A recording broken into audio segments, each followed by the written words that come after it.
बिस्मिल्लाहिर्रहमानिर्रहीम अस्सलाम वालेकुम, welcome to my YouTube channel. तो आज हम इंशाअल्लाह अपने जो आयन इलेक्ट्रॉन का नाम करने जा रहे हैं, मतलब कि पार्ट 6 करने जा रहे हैं। तो पहले 5 वीडियोस हम इस आयन इलेक्ट्रॉन पे बना चुके हैं, तो वो लाजमी आप देखिएगा ताकि आप इजी तरीके से वो एग्ज़ाम में नंबर ले सकें। तो स्टार्ट करते हैं हम अब अपना स्टेप नंबर 1, जो कि है जिसके मेन वर्ड्स हैं right equation in ionic form. वही पुरानी वाली बात बिल्कुल।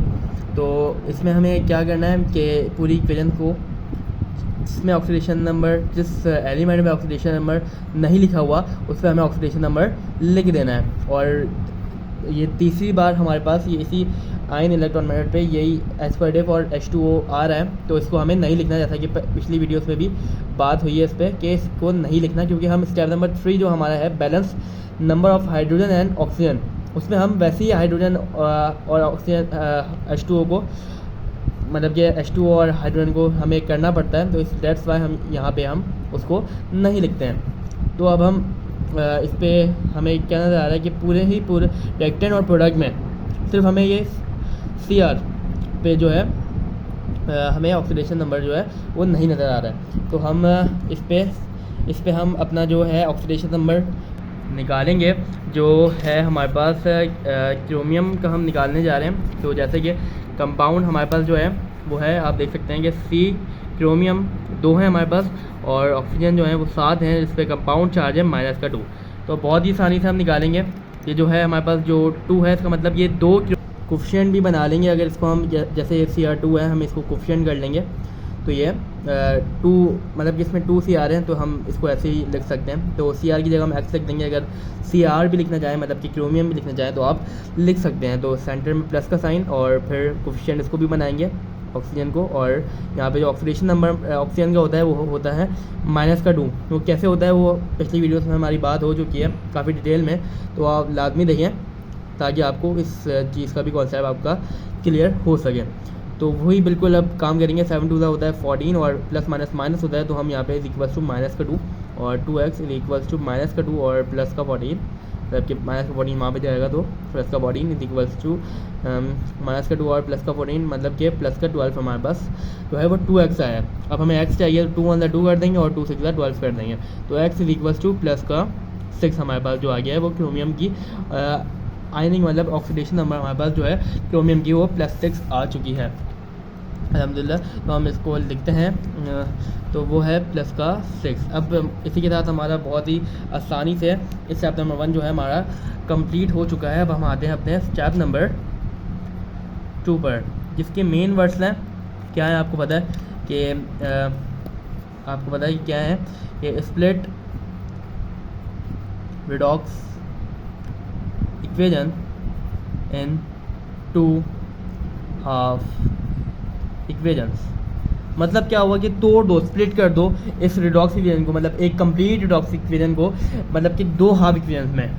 तो हम करते हैं इसको +2, जो हमें सेम क्या नज़र आ रहा है यहाँ पे, आयरन, मतलब कि Fe प्लस का 3 हमें यहाँ पे नज़र आ रहा है। तो हम इसको बस एक हाफ इक्वेशन में हमने इसको कर दिया। अब 2 हाफ इक्वेशन में करना है, तो हम दूसरा जो हमें क्रोमियम और ऑक्सीजन का जो हमारे पास कंपाउंड है वो हम यहाँ पे लिख देते हैं। तो उसके बाद हमारे पास जो है एक ही चीज़ बची है, क्रोमियम, इसके ऊपर ऑक्सीडेशन नंबर चार्ज है वो है प्लस का 3। तो अब हम देखते हैं यहाँ पे कि क्या ऑक्सीडेशन हो रही है, कहाँ ऑक्सीडेशन हो रही है और कहाँ रिडक्शन हो रही है। अच्छा, हमें पता है कि अच्छा यहाँ पे एक चीज़ जो है वो डिफरेंट है 5 उससे, कि जब हम डेफिनेशन पढ़ते थे, मतलब कि decrease in oxidation number is called reduction, और increase in oxidation number is called oxidation. तो हमारे पास पहले यहाँ पे रिडक्शन होती थी, ये हमें 5 पीछे हम जो करके आए उसमें रिडक्शन होती थी। पहली वाली जब भी हम करते थे, फर्स्ट जैसे हमने एलिमेंट ले लिया यहाँ पे, और उसके जो सेम एलिमेंट है या कंपाउंड है उसको हम लिखते थे, तो यहाँ पे रिडक्शन हो रही थी। लेकिन यहाँ पे आप देख सकते हैं कि अकॉर्डिंग टू द सिचुएशन, तो यहाँ पे +2 है, यहाँ पे +3, मतलब क्या हुआ 2 से 3 पे गया, मतलब आगे गया। इसका क्या मतलब हुआ कि इंक्रीज़ हुआ ऑक्सीडेशन नंबर। तो हमें पता है कि जैसे डेफिनेशन है, increase in oxidation number is called oxidation, तो हम यहाँ पे ऑक्सीडेशन लिख देते हैं, राइट कर देते हैं। ऑक्सीडेशन हमने लिख दिया। अच्छा, एक ही आयरन है और एक ही आयरन, तो हमें 2 या फिर 3 करने की कोई ज़रूरत नहीं है। डायरेक्ट हम देखते हैं कि +2 से +3 गया तो यहाँ पे क्या हुआ है। मतलब कि आप जानते हैं कि अगर लेट सपोज़ यहाँ पे अगर हम लें कि पोटेशियम जो है हमारे पास वो है 0, लेकिन आफ्टर अगर हम प्रोडक्ट में जाएं तो वो हो जाता है एकदम मतलब कि +1 हो जाता है। तो इसका क्या मतलब हुआ कि जो पोटेशियम है उसने एक इलेक्ट्रॉन जो है वो लूज़ कर दिया है, इसका ये मतलब हुआ है। तो अब हम बिल्कुल इसी तरह से यहाँ पे सपोज़ कर लें कि यहाँ पे Fe है, मतलब कि आयरन है वो 0 है और वो यहाँ पे जाके जो है वो +1 हो गया। मतलब कि इसका मतलब भी यही हुआ ना कि +2 से ये +3 गया है, +2 से ये +3 गया है, तो एक ही जो है इलेक्ट्रॉन वो आगे बढ़ा है। इसका क्या मतलब हो गया कि इसने एक इलेक्ट्रॉन जो है वो लूज़ कर दिया है। तो हम यहाँ पे क्या कर देंगे, माइनस का 1 इलेक्ट्रॉन यहाँ पे इसने लूज़ कर दिया, तो हम बस सिंपली हम यहाँ पे ये काम कर देंगे। तो हम ये हमारा आधा काम हो चुका है। हम नेक्स्ट उस पे आते हैं इसी स्टेप के पार्ट पे। तो यहाँ पे है सेकंड हाफ इक्वेशन। तो यहाँ पे हम देख सकते हैं कि क्रोमियम यहाँ पे +6 है और तो सबसे पहले हम देखते हैं यहाँ पे +3 है। तो इसका क्या मतलब हुआ कि डिक्रीज इन ऑक्सीडेशन नंबर, यही है, +6 से +3 गया, +6 से +5, +5 से +4, +4 से +3, मतलब 3 गुना इसमें कमी पैदा हुई है, मौजूद की गई है, देखी गई है। तो उसका क्या मतलब हुआ, यहाँ पे decrease in oxidation number is called reduction. यहाँ पे एक चेंज आया है ऑक्सीडेशन और रिडक्शन का, सही है। उसके बाद हम ये देखते हैं कि कितने इलेक्ट्रॉन जो हैं वो गेन हुए या लूज हुए। पहले हम तो ये देखते हैं, जैसे कि अगर हम सपोज कर लें, जैसे यहाँ पे क्रोमियम जो है वो 0 है और यहाँ पे आगे क्रोमियम जो है वो -1 हो गया। तो उससे क्या मतलब हुआ कि इसने एक इलेक्ट्रॉन जो है इसने गेन कर लिया है। तो यहाँ पे क्या हो रहा है कि +6 से +3 में जा रहा है, मतलब 3 गुना, मैंने जैसे आपको बताया। तो इसने इसका क्या मतलब हुआ कि इसने 3 इलेक्ट्रॉन जो है ना वो गेन कर लिए हैं। लेकिन एक चीज़ और हम ध्यान में रखनी है कि यहाँ पे 2 है, तो हमें सबसे पहले यहाँ पे भी 2 लगाना है। लेकिन जब यहाँ पे 2 लगेगा तो रिएक्टेंट से प्रोडक्ट में जब एक चीज़ जा रही है तो एक बार हमने पहले देखा कि +6 से +3 हो रहा है, मतलब कि 3 इलेक्ट्रॉन का फ़र्क आ रहा था। लेकिन जब 2 क्रोमियम हो गए तो एक का +3 और दूसरे का +6, तो इसका क्या मतलब हो गया, कि 6 इलेक्ट्रॉन की 6 इलेक्ट्रॉन जो है इसने गेन कर लिए हैं। बिल्कुल 6 इलेक्ट्रॉन इसने ले लिए हैं, छीन लिए हैं। तो हम यहाँ पे क्या कर देंगे, K+ का 6 इलेक्ट्रॉन। तो इसी के साथ हमारा जो सेकंड जो स्टेप है वो भी हमारा जो है वो कंप्लीट हो चुका है। अब हम चलते हैं अपने स्टेप नंबर 3 की जानिब, और जिसके मेन वर्ड्स हैं कुछ इस तरह के, वही जैसे मैंने आपको शुरू में बताया कि जिस वजह से हमने ये जो आप देख सकते हैं ऊपर हमने नहीं लिखा है पॉजिटिव और H2O। अब यहाँ पे आपको पता चल जाएगा कि हमने क्यों नहीं लिखा उधर स्टेप नंबर 1 में। तो हम इसके जो मेन वर्ड्स हैं वो हैं, जैसा कि आप जानते हैं कि balance number of hydrogen and oxygen. तो आपको ये देखना है कि यहाँ पे ऑक्सीजन और हाइड्रोजन के जो हैं वो नंबर आपको बैलेंस करने हैं। तो आप सबसे पहले तो जैसा कि आपने लिखा है ऊपर, अगर आप जो आपने खुद ऑक्सीडेशन नंबर लगाए हैं अगर वो आप ना लिखने चाहें तो आप नहीं लिखें, लेकिन जो क्वेश्चन में आए हुए हैं वो आप लाजमी लिखें। तो आप ये क्वेश्चन में ही था तो मैंने यहाँ पे लिखा है, तो ये भी क्वेश्चन में है इसका +3 ऑक्सीडेशन नंबर, तो मैं ये भी लिखूँगा। बाकी मैंने क्रोमियम का खुद निकाला था तो मैं इसको नहीं लिखना चाहता, तो मैं इसको नहीं लिखूँगा। और प्लस का 6 इलेक्ट्रॉन जो है वो हमारे पास आ गए। और जो रिएक्टेंट के बाद हम चलते हैं अपने प्रोडक्ट में, जो है जो हमारे पास था ये रहा 2Cr+3। जब +3 क्वेश्चन में था तो हमने डेट्स वाई हमने यहाँ पे लिखा। अब हमें जो अपना स्टेप है उसका काम स्टार्ट करते हैं। जब फर्स्ट जो है हमारे पास जो हाफ इक्वेशन है उसमें हमें हाइड्रोजन और ऑक्सीजन जो नज़र नहीं आ रहे तो हम इसको छेड़ेंगे ही नहीं, हाथ ही नहीं लगाएंगे। तो लेकिन हमें जो सेकंड हाफ इक्वेशन है उसमें हमें ऑक्सीजन 7 नज़र आ रहे हैं। तो हम यहाँ पे क्या करते हैं कि प्लस का 7H2O यहाँ पे करते हैं, बिकॉज के अगर हम यहाँ पे O7 है हमारे पास, अगर यहाँ पे हम 7H2 लगा देंगे इसका क्या मतलब हुआ कि वाटर में एक ही ऑक्सीजन होता है, तो हम 7 बनता 7 हो जाएगा, हमारे पास ऑक्सीजन जो है वो बैलेंस हो जाएंगे। 7 टू कितना क्या होता है 14। अच्छा हाइड्रोजन बैलेंस नहीं है तो 7 टू होता है 14, तो हम यहाँ पे 14 H पॉजिटिव लगा देंगे। इस तरह हमारी जो ऑक्सीजन और हाइड्रोजन है दोनों बैलेंस हो चुके हैं। तो हम चलते हैं अपने स्टेप नंबर 4 की तरफ। स्टेप नंबर 3 जो है हमारा ख़त्म हो चुका है, इस्तेमाल हो चुका है उसका। तो अब हम चलते हैं जिसके मेन वर्ड्स हम लिखते हैं कि स्टेप नंबर 4 के जो है वो बैलेंस नंबर ऑफ इलेक्ट्रॉन पूरे लिख देते हैं एंड देन ऐड। सही।